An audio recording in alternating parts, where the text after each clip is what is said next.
Hey, what's up guys, aarava here, welcome back to a brand new video here today, and welcome back to another F1 2018 game experiment video today, where we ask a big question that I think has been asked a fair few times over the years, because Red Bull have always had that engine deficit sort of issue with Renault. They complained to no end, especially in the start of the V6 era, but even back in the V8 era, we always saw Red Bull being the slowest in the speed traps. You know, the plan was always with Vettel back in the Red Bull car to get away from pole position, get out of DRS, and then he can't be touched. And in the V6 era, well, they had obviously a huge squabble with Renault, and now they're with Honda, and we'll see how that power goes. But the real question that has never been answered is, what would happen? What if a Red Bull had a Mercedes engine? And so today, we're answering that very question here. You can see, stick it up. We've got the AMG badge instead of Aston Martin. We've got EQ Power Plus, the Mercedes badges all around the car. And we're going to be asking the question, what happens if we have a Mercedes engine powering the Red Bull car? Now, this is not just aesthetics, because we've actually got in the car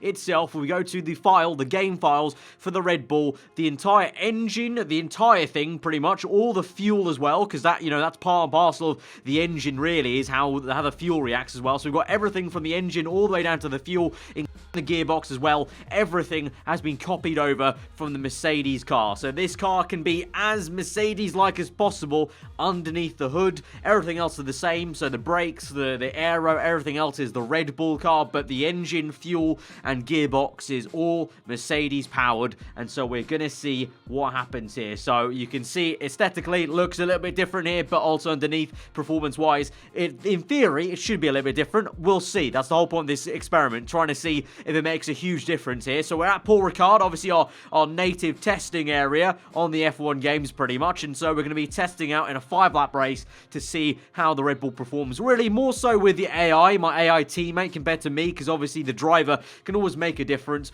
but I'm curious to see if our AI teammate of Ricardo fares any differently on this 5-lap race. You know, if you can see that clearly he's got a bit more straight line speed perhaps compared to what he used to. You know, usually around Paul Ricard, if you look back through career modes, Red Bull has never been amazingly strong. It's usually a fight between Ferrari and Mercedes. So let's see what the Red Bull Mercedes car can do. God damn, that just seems so odd to say, but there you go. Red Bull Mercedes, get used to it. Let's hit it. I'm going to do some quick straight line tests here, and we're going to see how quick the Red Bull Mercedes is versus the Red Bull Tag Heuer branded Renault engine in the 2018 spec of the Red Bull. Obviously, this is not going to be comparing the Honda engine, but we could kind of do that technically, maybe. But let's go on then. So, going to accelerate here, open DRS, and let's see what speed we can get up to. So, 8th gear, 190, 200, 200. I'm going to stop now, 204. 204 when we hit those bollards, those red bollards here, this set, when you go off track, 204 miles per hour, that's the Red Bull Mercedes. Let's jump back in the old Red Bull and see how that fares. Back at it again in the normal Red Bull Tag Heuer, and this looks a bit more normal, to be honest, with the Tag Heuer on the halo and not a Mercedes emblem. But now let's try this again as naturally, as close as I can get it. We're a 2nd gear on the exit, plant the power, here we go, right. DRS, okay, down this straight, let's see.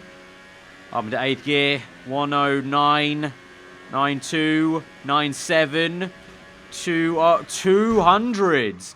So there's a 4 mile per hour difference then. 4 miles per hour, that's all we're really gaining with a Mercedes engine versus the Renault, Tag Heuer branded Renault engine, at least on this main straight at Paul Ricard. You know, with DRS there. Maybe, I don't know, let's test that if we go to the Sector 2, maybe the back straight, and see how much we get there. But it seems like, really, maybe the acceleration is something that's going to be bigger. The acceleration might be more powerful with the Mercedes engine versus the Renault. But then top-end speed, really, take into account, you know, how the Red Bull's still the Red Bull car, you know, with the chassis and the aero. So maybe that won't change too much. But let's try this now. Right, gonna straighten up the car, leave it straight here. And let's just see how much we climb before we hit the bollards at the chicane here. So we're at 202, 3. We hit 3 before we hit those bollards there. So now let's hop back in the Red Bull Mercedes car and see what we can hit there. 203 is the speed to beat. Right, coming around then with the Red Bull Mercedes car, trying to get the same sort of entry as we got last time there. And straight at the car the same way as well here with DRS open. Right, let's see then. So 203 was the time to beat when we hit those bollards. We're already at 203, 4, 5, 6, 7. Yeah, 7. We hit a top speed of 207 before hitting those bollards there. So there you go, on a longer straight then. The Mercedes power does kick in a bit more. And we gained, again, we gained 4 miles per hour. Actually, what am I saying? The difference is still really the same. But the thing was, the acceleration was definitely faster because we got to 200 so much quicker than we did with the Red Bull Renault, because the 200 came just before we start to then climb to 203, whereas we're at 200 quite quickly, and it was just the last few miles per hour to kick in with the Mercedes engine.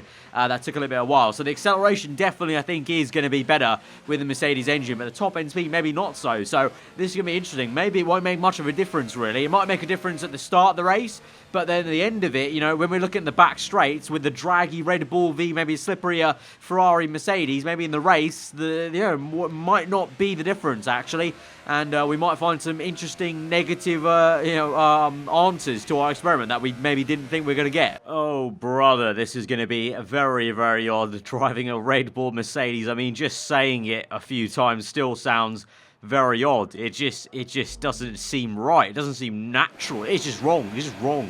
So here we go then to 5 red lights in our Red Bull Mercedes car. 3rd place. Ricardo's behind me, P4. 5 red lights, and we're on the way. Bit of a slow start. Obviously, I'm on a pad here, but let's see. Look at the Mercedes-powered Red Bull go for Ricciardo there around the outside of Raikkonen. We're going to take it nice and easy. I don't want to get involved in the AI fight, basically, of Ricciardo, because if I affect Ricciardo's racing, that will affect the results of him.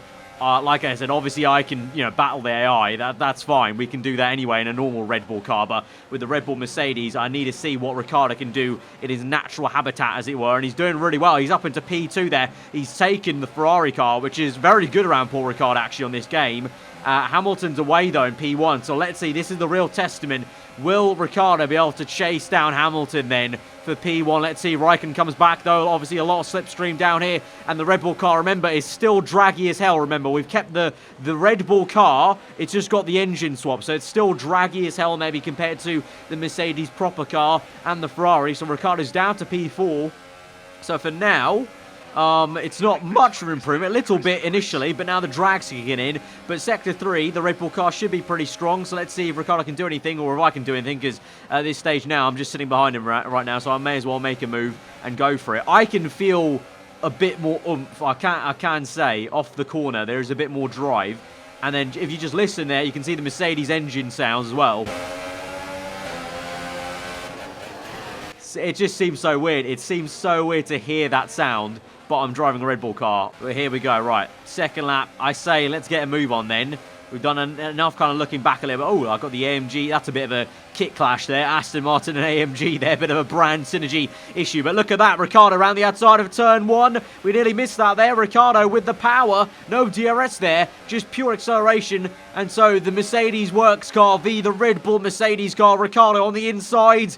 And this is going to be close. Bottas comes back, but Ricciardo has the inside line. I'm getting involved as well. We might come in. Ricciardo, a bit of teamwork there. Can we now make a move and size up Bottas here, planting the power? Right, let's have a look here. Let's go to Rich Mix. Where is Rich Mix? There we go. Trying to find my bearings on the controller once more. Bottas comes back, though. The drag is too much for the Red Bull chassis there, v the Mercedes chassis, and we're going to come in then a little bit. Ooh, that's close. Ricciardo, go please. I don't want to affect you too much. I've lost ERS power a little bit. I've not been concentrating on the ERS, and so I was going to start waltzing around my outside, but there you go. Ricciardo goes for the move to the inside. Vettel's got me, but Ricciardo, crucially up ahead, has got Bottas to the inside there. Let's watch a replay of that, actually, if we can. This is good stuff here. Look at this. The power coming in, the slipstream, and he gets it to the inside there. Power's pass. Beautiful little move there for Ricciardo. Meanwhile, up ahead, you've got the Ferrari and the Merc doing their stuff here. But let's see. I don't know. I think it's a little bit too far, maybe for a 5-lap race for Ricciardo to catch up to the to the Ferrari and Mercedes, to be honest. Right, gaining on Bottas in Sector 1. Can try and size up a move I can, but he's going to equally size up a move on Ricciardo unless I go down the inside here. It's a late one, and there's a screen freeze for good measure. Lovely stuff, but we're through up into P4. Right. Let's see if I can catch Ricciardo then, but crucially, both of us can catch up to the top two. Bottas is gaining there with DRS, so even with the Mercedes power, the DRS obviously is powerful, but I feel like maybe in the normal Red Bull, he probably would have waltzed past me there with DRS, but not so this time. This is a real test. We're on low, medium, on low ERS. Trying to save ERS there. Bottas unable to make a move. So in the end of the 5-lap race, Ricciardo still going to come in P3. Hamilton will win the race. Raikkonen second place. So in the end, I don't know how much of a difference that maybe made. I think initially, lap 1, you saw the acceleration from Ricciardo. And Ricciardo and myself were able to get past Bottas with some decent ease, especially Ricciardo down the inside of that right-hander. So I think in conclusion, we can really say maybe it's not a simple case of just whacking in a fast engine and the car will be good, you know. Maybe not the argument that Horner has used in real life, you know, with a better engine, we'd be winning championships and whatnot. Maybe it's not that easy, but of course, it is a game compared to real life. And so I'd like to think maybe in real life, if the actual Red Bull did have a better engine under it, it would actually genuinely be right up there and a little bit better at taking those race wins and championships perhaps. But in the game, at least, with the the other factors, you know, we're doing a scientific report here, other factors that could have affected things were the AI, the actual AI in the Red Bull car itself. The drivability itself is also going to be a little bit different compared to, you know, what would actually be the case maybe with a Mercedes engine. So, you know, there's some definite, you know, outside things that maybe affected it. But there you go, there you have it. That's what happens when you have a Mercedes-powered Red Bull car. And hopefully you guys could agree, just a weird, really thing to see, actually, just with the AMG badging and the Mercedes logos all over the Red Bull, guys. So if you did enjoy the video, then be sure to hit that like button. Let me know your thought in the comments below. Let me know what experiment you want to see next on the channel, and I will try and read through and pick out the kind of most interesting one in the comments below from you guys, perhaps, for our next video. And if you are new around here, do get subscribed for weekly Formula 1 content. I've been aarava. Hope you enjoyed today. I'll see you guys next time. Goodbye.